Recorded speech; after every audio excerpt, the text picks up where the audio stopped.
À la une de ce journal, le ministère de l'Intérieur et de la Décentralisation et 24 partis politiques signent le document final sanctionnant les résultats de leur concertation. Après la pluie, la ville de Nouadhibou vit au rythme des opérations de pompage des eaux stagnantes au niveau des axes submergés.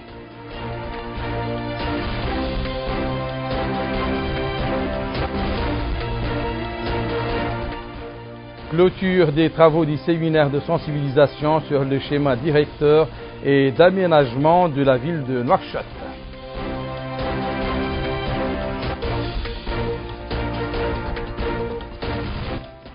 Mesdames, Messieurs, bonsoir et bienvenue à cette édition du journal. Tout est bien qui finit bien. Hier soir, les 24 partis politiques et le ministère de l'Intérieur et de la Décentralisation ont opposé leur signature sur le document final de l'accord résultant de leur concertation autour de la préparation inclusive et consensuelle des élections législatives, régionales et municipales de 2023. En satisfait pour M. Mohamed Ahmed Ould Mohamed Lemine, qui a salué le sens de responsabilité, de maturité politique et de patriotisme dont ont fait preuve les présidents des partis politiques de l'opposition et de la majorité ou leurs représentants, ainsi que leur détermination à consolider le système électoral mauritanien. Mohamed Khatat revient sur les temps forts de cette cérémonie. C'est une cérémonie de signature du document final relatif aux résultats des concertations rudement menées par le ministre de l'Intérieur et de la Décentralisation, M. Mohamed Ahmed Ould Mohamed Lemine, avec les partis politiques, 24 en tout, autour de la préparation inclusive et consensuelle des élections législatives, régionales et municipales en 2023. Un accord qui a permis d'arriver à une formule consensuelle entre les différents acteurs politiques sur toutes les questions liées à l'organisation prochaine des consultations électorales pour qu'elles soient consensuelles, inclusives, transparentes et crédibles et dont les résultats seront acceptés par tous. Une signature qui est un événement, l'accord à l'issue des différents rounds de discussion ayant porté sur les 10 points suivants. 1. Proportionnel dans les élections régionales et municipales, 2. Proportionnel dans les élections législatives, 3. Institution d'une liste nationale des jeunes, 4. Circonscription électorale de la ville de Nouakchott, 5. Commission électorale nationale indépendante, 6. Calendrier électoraux, 7. Recensement administratif à vocation électorale, 8. Financement des campagnes, 9. État civil et 10. Dispositions particulières. Après la signature de ce document final sanctionnant la consultation sur les élections législatives régionales et communales de 2023, le ministre de l'Intérieur et de la Décentralisation, M. Mohamed Ahmed Ould Mohamed Lemine, a prononcé un discours dans lequel il a félicité les participants pour leur contribution positive à la consultation, leur sens de responsabilité, leur maturité politique, leur patriotisme et leur détermination à consolider le système électoral mauritanien, ainsi que pour les résultats de cet accord qui constituent des acquis nationaux pouvant contribuer au renforcement et à la promotion du système démocratique dans notre pays. Il a précisé que cette consultation qui a été initiée conformément aux orientations du président de la République, M. Mohamed Ould Cheikh Al-Qazouani, traduit une conviction inébranlable et une nécessité de faire de la consultation une seconde méthode de gestion des différentes consultations politiques, car, dit-il, elle élargit les espaces de convergence et de consensus, mais aussi renforce la confiance et le respect mutuel pour que triomphe l'intérêt général sur les considérations partisanes et particularistes. M. Mohamed Ahmed Ould Mohamed Lemine a souligné que le président de la République n'a pas seulement orienté vers l'organisation de cette consultation, mais il a été aussi son parrain avant d'ajouter qu'il était déterminé à l'adoption de tout ce qui peut élargir la base représentative, la transparence du scrutin et l'efficacité du fonctionnement des différents organes représentatifs. Le ministre de l'Intérieur et de la Décentralisation a également affirmé que les résultats de ces consultations constituent des acquis nationaux très importants dont les avantages profitent aux divers aspects des systèmes représentatifs électoraux. Il a également précisé que les résultats de ces concertations, qui vont permettre d'élargir et de diversifier la base de la représentation, de renforcer la représentation des jeunes, de soutenir l'équité entre les sexes, d'assurer les opportunités d'une meilleure représentation des personnes en situation de handicap et autres acquis, sont autant d'avantages qui n'ont pas besoin de démonstration. M. Mohamed Ahmed Mohamed Lamine s'est dit honoré d'annoncer aux colonies mauritaniennes à l'étranger l'instruction du président de la République visant à prendre toutes les mesures qui permettent, à partir des élections de 2023, de limiter les candidatures au siège de députés qui leur sont réservées à leurs membres, ajoutant que ce sont eux qui voteront sur leurs candidats dans leur circonscription électorale. Ainsi, a-t-il précisé, le président de la République a corrigé une déviation représentative qui a duré plusieurs années et a rendu à nos colonies à l'étranger leur droit constitutionnel de choisir parmi les membres qui les représentent au pouvoir législatif dans l'accomplissement du droit et dans la réalisation de sa promesse de lutter contre l'injustice, l'iniquité et diverses formes de discrimination négative.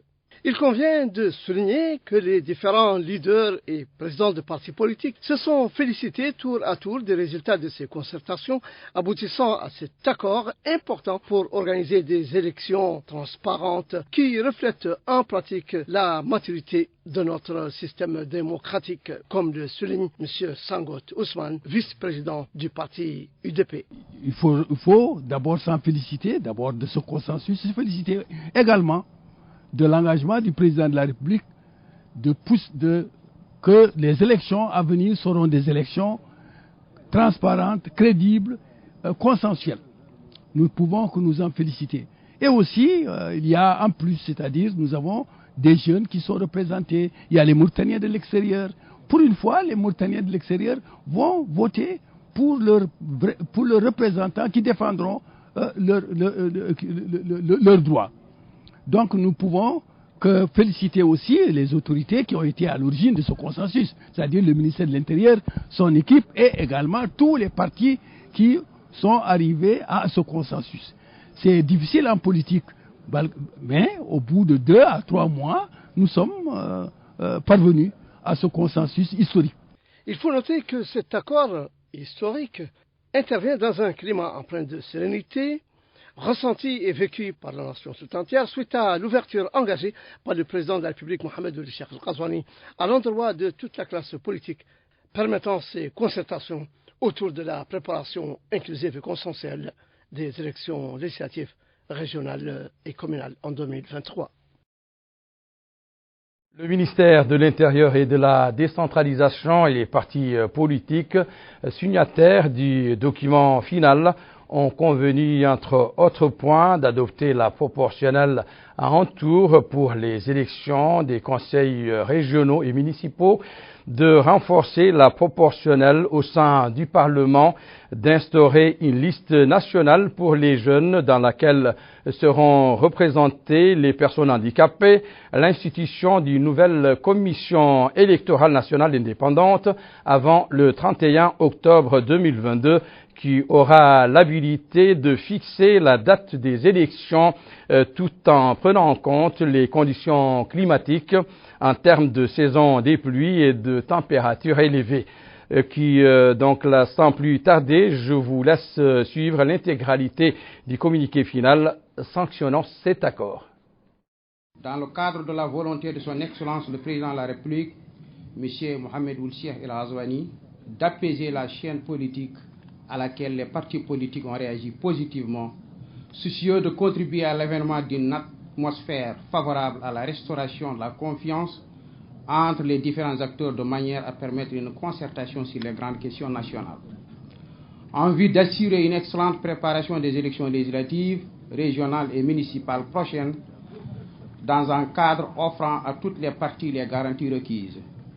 Vu les contraintes exercées par la proximité des échéances électorales, et sur orientation du président de la République, le ministre de l'Intérieur et de la décentralisation a convié les partis politiques à une concertation en vue d'un accord politique visant à moderniser notre système électoral et à garantir les élections libres et transparentes.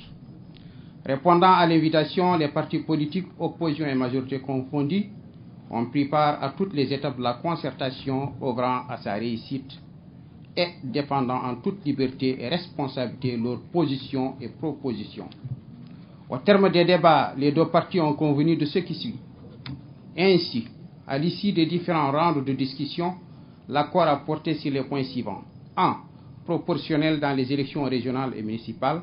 2. Proportionnel dans les élections législatives. 3. Institution d'une liste nationale des jeunes. 4. Circonscription électorale de la ville de Nouakchott. 5. Commission électorale nationale indépendante. 6. Calendrier électoraux. 7. Recensement administratif à vocation électorale. 8. Financement des campagnes électorales. 9. État civil. Et 10. Dispositions particulières. Premièrement, proportionnel dans les élections régionales et municipales. Compte tenu du rôle que joue la proportionnelle dans l'élargissement du centre de participation et la représentation des différents acteurs politiques locaux et dans le renforcement du contrôle citoyen des conseils régionaux et municipaux sur les présidents des conseils régionaux et les maires afin d'assurer la transparence de la gestion des services publics, tout en respectant la volonté des électeurs et en assurant la préservation de la stabilité du service public. Il a été convenu. Adoption de la proportionnelle à un tour pour les élections des conseils régionaux et municipaux. Toutefois, les présidents des conseils régionaux et les maires seront à la tête des listes ayant obtenu le plus de nombre de suffrages exprimés et la répartition des sièges conformément aux suffrages obtenus par chacune des listes concurrentes. Toutefois, des mécanismes externes aux résultats électoraux seront mis en œuvre pour éviter la paralysie du service public. Deuxièmement, proportionnelle dans les élections législatives. Afin de renforcer la proportionnelle en tant que moyen permettant une plus grande participation des différents acteurs politiques au sein du Parlement, il a été convenu. Les députés à l'Assemblée nationale seront élus pour 50% selon le système proportionnel et les 50% restants selon le système majoritaire à deux tours. Après prise en compte de la représentation des 6 nouvelles Moukada créées à la suite du dernier découpage administratif et conformément à la clé de la répartition prévue par la loi, le nombre de députés à l'Assemblée nationale passera de 157 à 162 à l'issue des élections de 2023, de sorte que le nombre de députés élus selon un scrutin à la proportionnelle représentera 45,68%. Il a été donc décidé d'augmenter ce pourcentage de 5% pour atteindre les 50% convenus, soit une augmentation de 14 députés élus à la proportionnelle.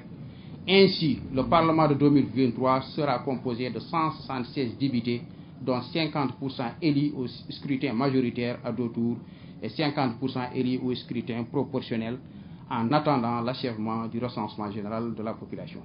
Troisièmement, la liste nationale des jeunes. Afin d'assurer la présence des jeunes, entre parenthèses, 60,2% des Mauritaniens ont moins de 25 ans, de garantir une représentation des personnes handicapées et d'augmenter le quota des femmes au sein du Parlement. Il a été convenu. Instaurer une liste nationale pour les jeunes de 11 sièges en alternance entre les deux sexes et dont au moins 2 sièges réservés aux personnes handicapées. Quatrièmement, circonscription électorale de Nouakchott. Compte tenu de l'importance démographique de la ville de Nouakchott et de son découpage administratif en 3 wilayas, et afin de rapprocher davantage les députés de leurs électeurs, il a été convenu.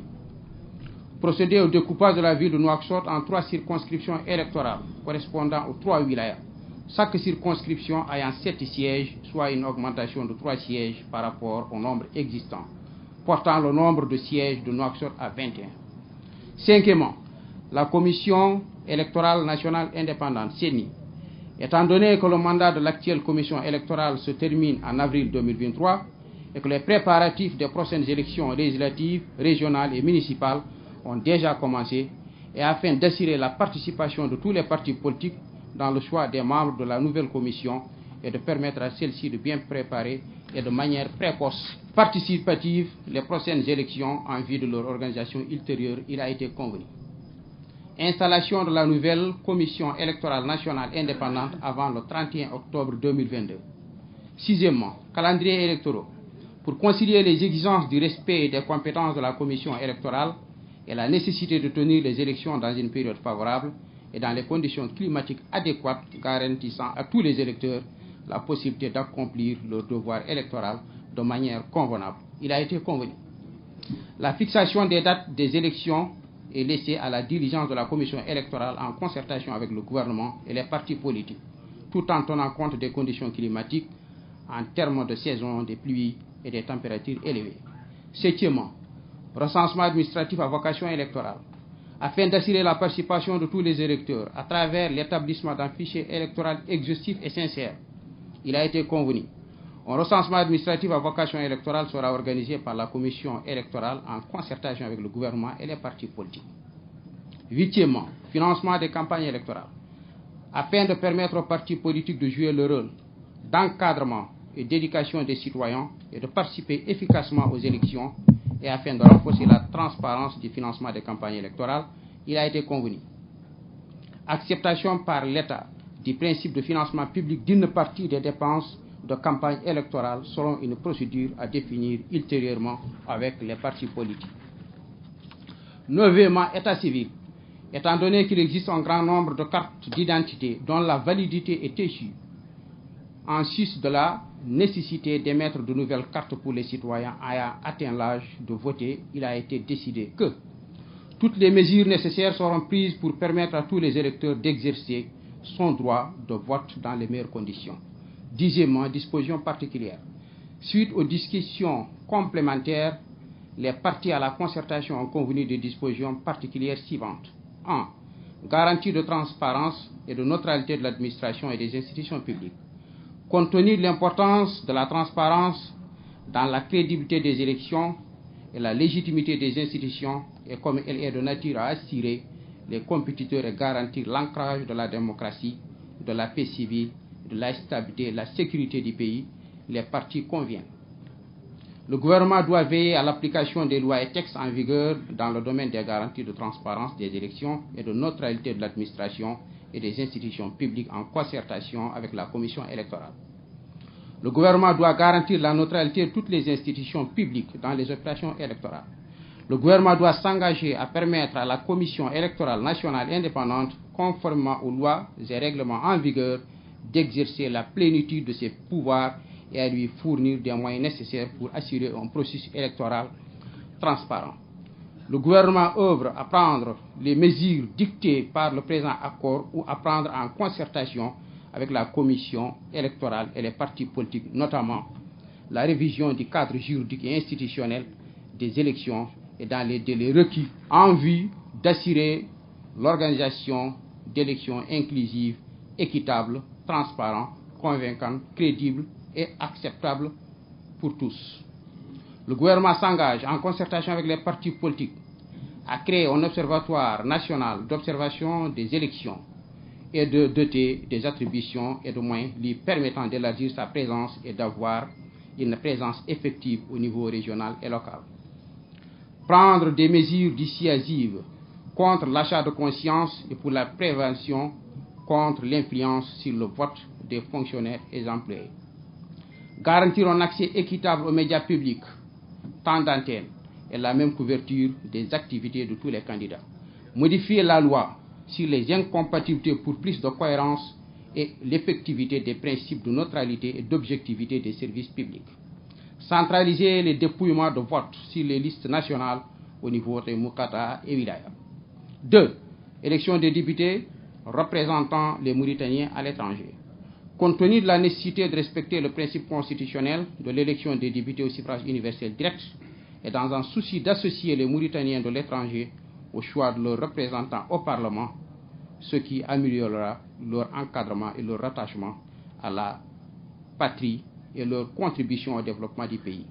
Les partis conviennent de permettre aux Mauritaniens de l'étranger d'élire directement leurs représentants. Les modalités et mécanismes du vote seront élaborés en tenant compte des contraintes pratiques, logistiques et techniques.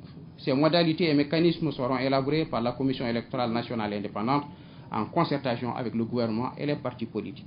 3. Calendrier électoraux. Publier la liste électorale 30 jours avant le jour du scrutin. B. Convoquer le collège électoral 60 jours avant le jour du scrutin. C. Réviser les délais de recours contre les décisions de la Commission électorale et ses démembrements pour assurer plus de cohérence et d'œuvrer pour la mise en place d'un mécanisme permettant aux juges de statuer sur les recours. 4. Personnel de la commission électorale et des bureaux de vote. En concertation avec la commission électorale, les partis conviennent d'œuvrer pour, petit a, impliquer les partis politiques dans toutes les étapes de choix des bureaux de vote, notamment le découpage géographique, le nombre d'électeurs dans chaque bureau, les critères de choix et des membres des bureaux. B. Impliquer les représentants des listes dans le processus en toute transparence et les traiter de manière appropriée et faciliter les procédures de remplacement des représentants des listes en cas de nécessité. C. Fournir aux représentants des listes de disposer des copies des PV immédiatement après le dépouillement. D. Afficher un extrait du procès verbal des résultats de dépouillement sur le bureau immédiatement après le dépouillement. E. Observer les règles de transparence et d'objectivité dans le recrutement du personnel de la commission électorale, la répartition des bureaux de vote et le choix des présidents des bureaux de vote. F. Autoriser le vote avec le passeport. G. Étaler le vote des Mauritaniens à l'étranger sur une semaine, commençant 7 jours avant la date du scrutin. 5. Financement des campagnes électorales. Petit a. Appliquer l'ordonnance numéro 035-2006 et son décret d'application numéro 113-2006 de manière à garantir l'égalité des chances entre les concurrents et augmenter le financement accordé par l'État pour soutenir les listes candidates afin de tenir compte des effets de l'inflation, en particulier dans le domaine des services liés aux campagnes électorales, transport, publicité. B. Déterminer le plafond autorisé par le financement des campagnes électorales. C. Mettre en place un mécanisme approprié qui limite l'utilisation de l'argent politique, de l'argent public et des moyens de l'État et un contrôle strict des dépenses injustifiées pendant les campagnes électorales. D. Mettre en place les comités nationaux, régionaux et locaux chargés de suivi et de l'intégrité des campagnes électorales en obligeant chaque parti à déclarer son budget de campagne une semaine avant la campagne.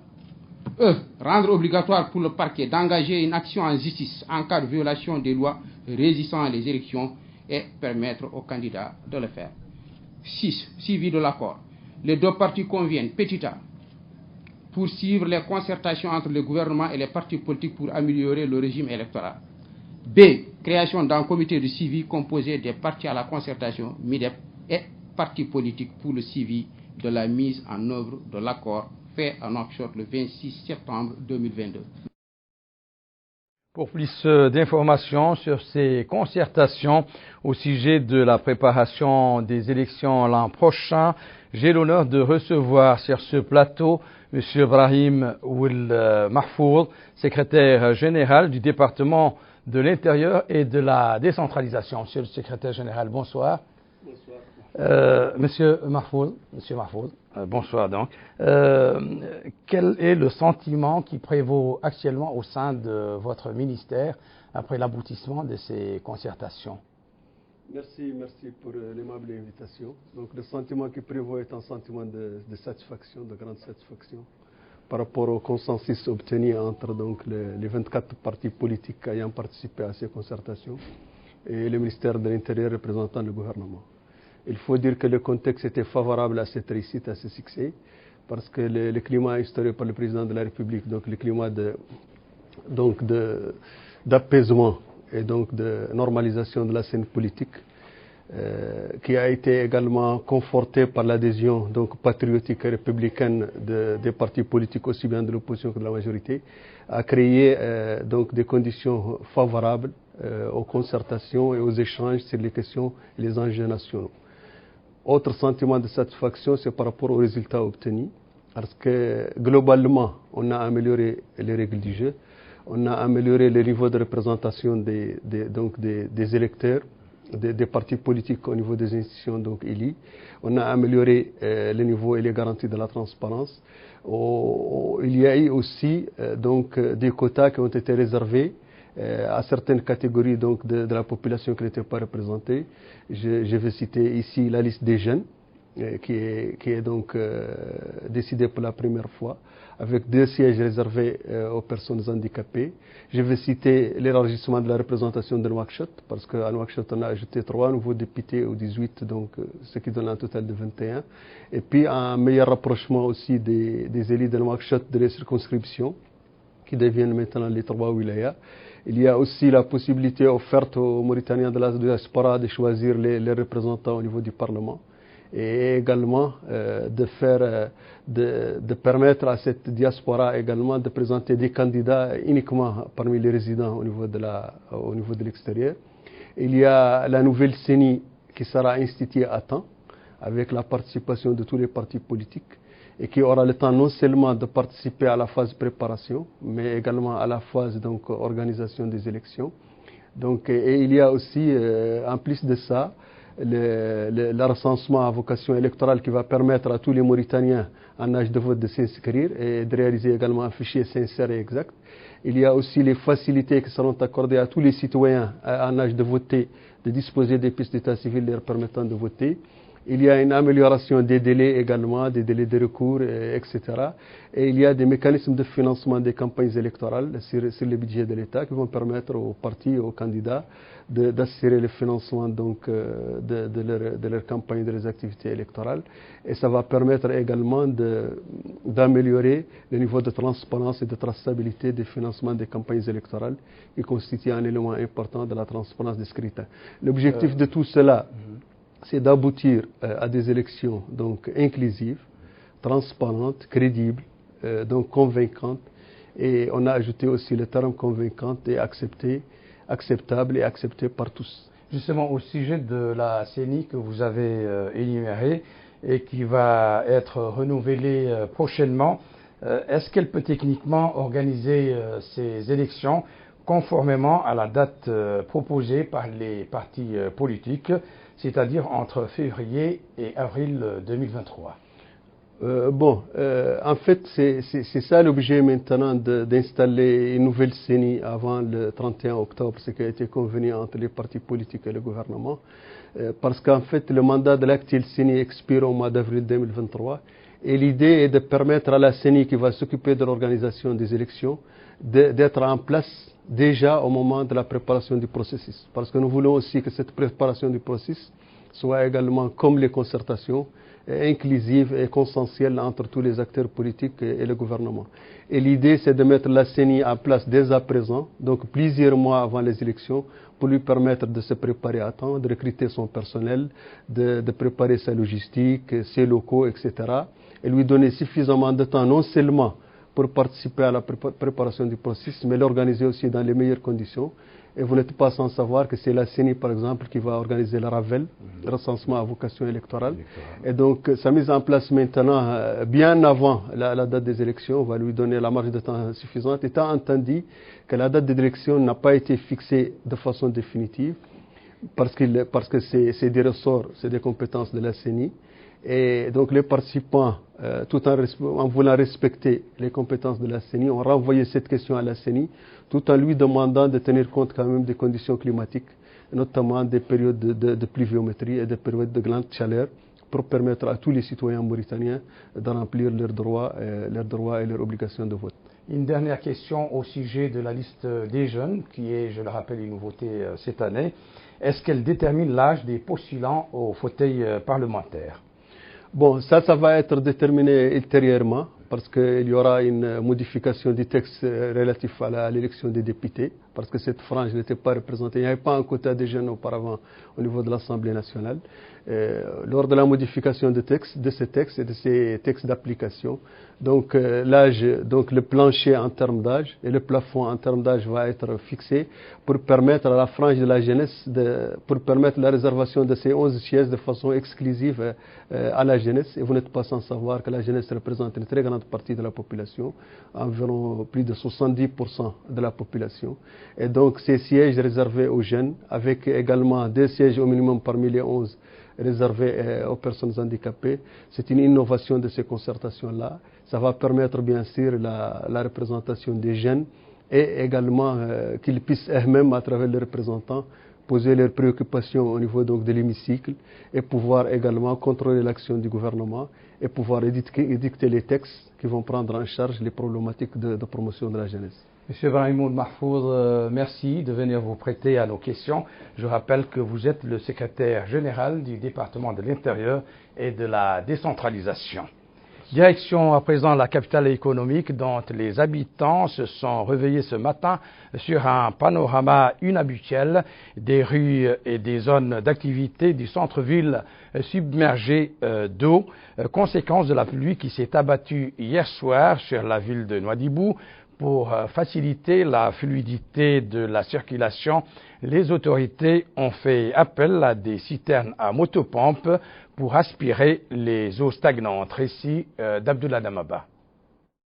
La ville de Nouadhibou a connu hier une pluie de 25 mm qui a obstrué la circulation des personnes et des biens. Cette pluie a occasionné la stagnation d'eau à certains endroits de la ville. Dans ce cadre, le wali de la wilaya d'Ahl Nouadhibou, Yahya Ould Cheikh Mohamed Val, et le président de l'autorité de la zone franche de Nouadhibou, Abdoulaye Mamadou Ba, se sont rendus sur les lieux pour s'enquérir de l'état de la cité et des opérations en cours de pompage des eaux stagnantes afin de faciliter les mouvements des personnes et les biens. On s'est mobilisé très tôt, depuis hier soir, pour faire le point, pour évaluer la situation et prendre les dispositions. Ce matin, la réunion de sécurité s'est tenue. Elle a défini comment les points d'eau stagnants devaient être traités. Comme vous le constatez, alhamdoulilah, tous les services de l'État, ici à Nouadhibou, se sont mobilisés pour soulager les populations et arriver, alhamdoulilah, à régler les problèmes de circulation et éviter aussi la stagnation prolongée des eaux, ce qui peut causer des maladies aux populations. Donc on remercie aussi les populations pour leur participation et pour aussi leur compréhension par rapport aux difficultés d'aménagement. Le wali de la wilaya d'Ahl Nouadhibou a pour sa part rendu grâce à Dieu qu'à la suite de cette pluie, aucun dégât matériel et humain n'a été enregistré. Il a déclaré que des mesures ont été prises afin de désengorger la circulation avec le pompage des eaux au sein des artères et carrefours impactés. Le wali a par ailleurs présidé la réunion régionale de gestion des crises au cours de laquelle un plan d'action a été défini, faisant ainsi du pompage des eaux et de l'assainissement des priorités.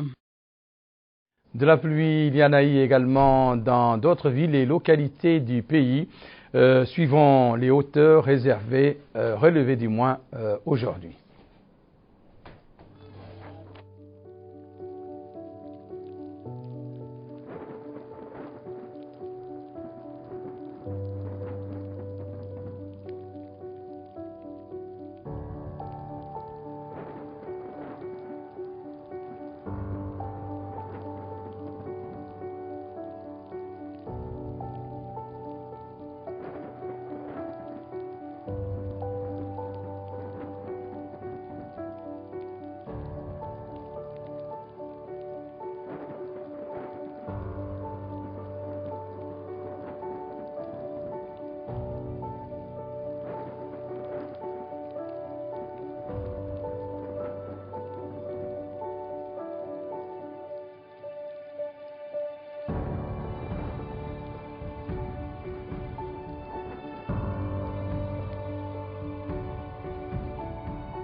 Ici à Nouakchott, la rencontre autour du schéma directeur de Nouakchott s'est achevée ce mardi.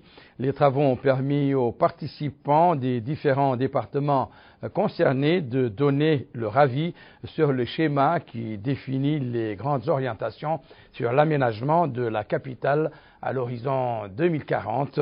Amina Mtrlil. À la fin de 2 jours de discussion autour du plan directeur de l'aménagement et de l'urbanisation de la ville de Nouakchott, les participants à la présente rencontre ont émis une série de remarques et de recommandations qui ont été intégrées dans le rapport final qui fera partie d'une politique sectorielle détaillée du secteur de l'habitat, de l'urbanisme et de l'aménagement du territoire. Lors de son mot pour l'occasion, le secrétaire général du ministère de l'Habitat, de l'Urbanisme et de l'Aménagement du Territoire, M. Sidi Ahmed Ould-Bonane, a indiqué que le document en question a été adopté en Conseil des ministres afin de mieux organiser les grandes villes et leur garantir une meilleure viabilité, conformément au plan de politique générale du président de la République, M. Mohamed Ould Cheikh Al-Ghazouani, et du gouvernement de son premier ministre, M. Mohamed Ould Bilal Ould Massoud. Le secrétaire général a indiqué que les discussions ont mis en exergue la nécessité de procéder avec une approche sérieuse et objective pour arriver à rattraper le temps perdu. Enfin, M. Sidi Ahmed Ould-Bonane a conclu son intervention avec un appel ouvert à tous les acteurs du domaine de l'habitat, de l'urbanisme et de l'aménagement du territoire pour qu'ils adhèrent au changement de la ville de Nouakchott afin de la rendre plus vivable, plus viable et plus attractive aux yeux des investisseurs nationaux et internationaux. Lors du colloque, les participants ont été divisés en 2 groupes de travail. Le premier se penchant sur le rapport du secteur de l'habitat, de l'urbanisme et de l'aménagement du territoire, et le deuxième sur la mise en œuvre du plan directeur de l'aménagement et de l'urbanisation de la ville de Nouakchott.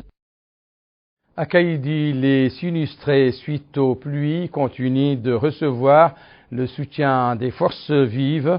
Dans ce cadre, l'ONG nationale Actio a procédé à une distribution de produits alimentaires au profit des foyers touchés par les intempéries. Amina Khan.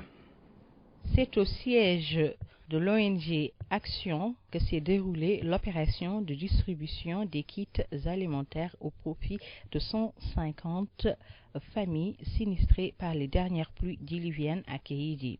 Et c'est le wali de la wilaya, Ahmedna Oulsi Douba, qui a supervisé le lancement de l'opération de distribution.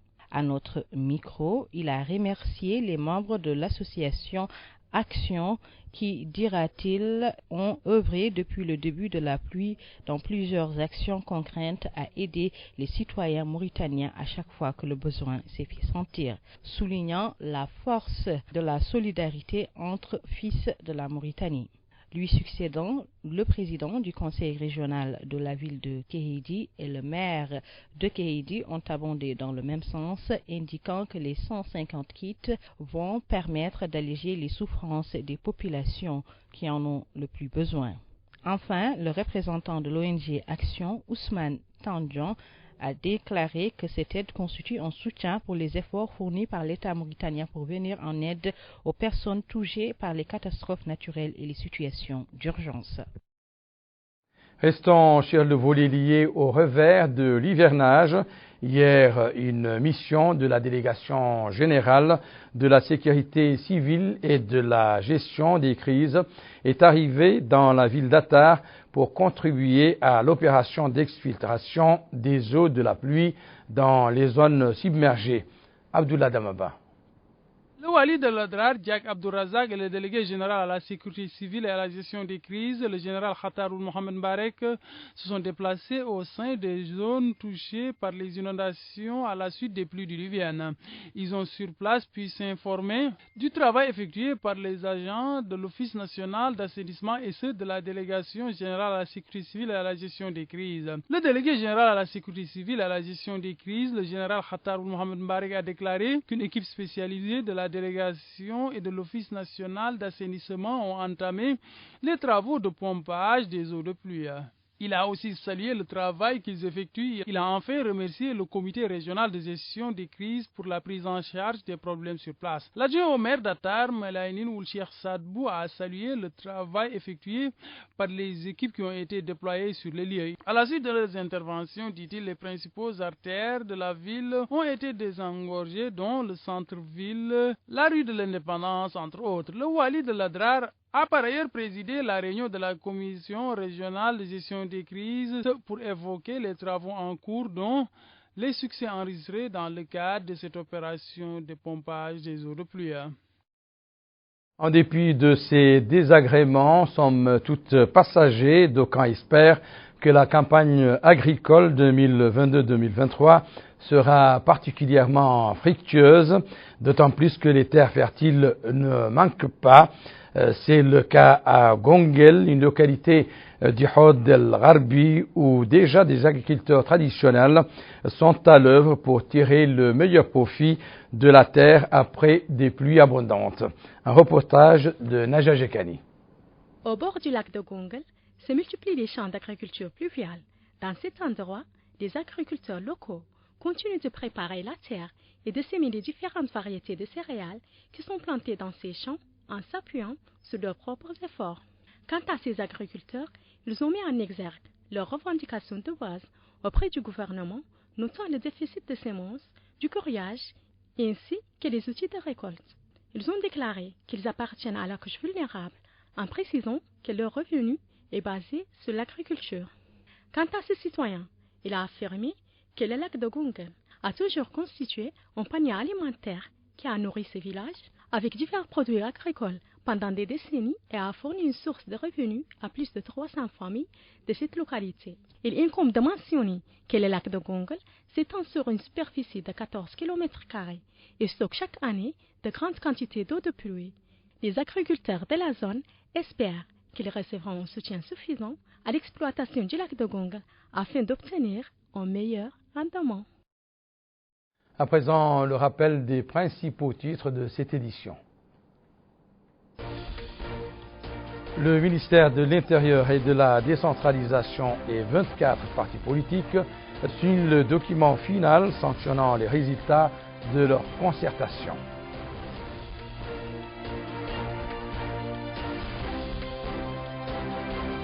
Après la pluie, la ville de Nouadhibou vit au rythme des opérations de pompage des eaux stagnantes au niveau des axes submergés.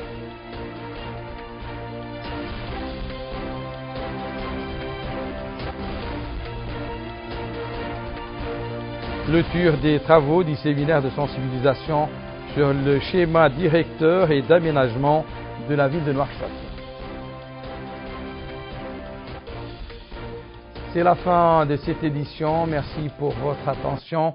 Excellent moment avec le reste des programmes d'El Mauritania. Au revoir.